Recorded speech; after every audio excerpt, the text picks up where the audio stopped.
At this hour, millions remain at risk of deadly flooding following the remnants of Tropical Storm Hilary. The storm has been downgraded to a post-tropical cyclone after bringing record-breaking rainfall to Southern California and other parts of the Southwest over the weekend. Max Darrow has the latest from Las Vegas.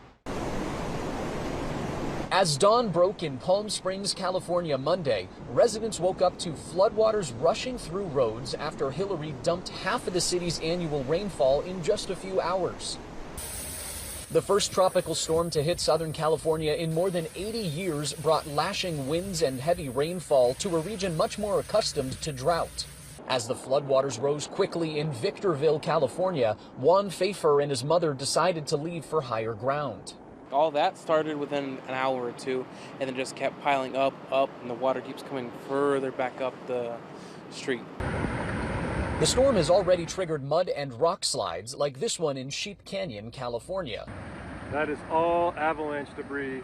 In Los Angeles, where the storm flooded freeways, schools are closed today.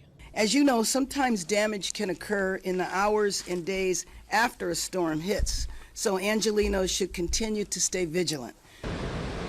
And it wasn't just California. Floodwaters from Hilary gushed through this casino parking lot in Las Vegas. Here along the Las Vegas Strip, the worst seems to be over. The storm has been downgraded, and the National Hurricane Center expects it to dissipate later today.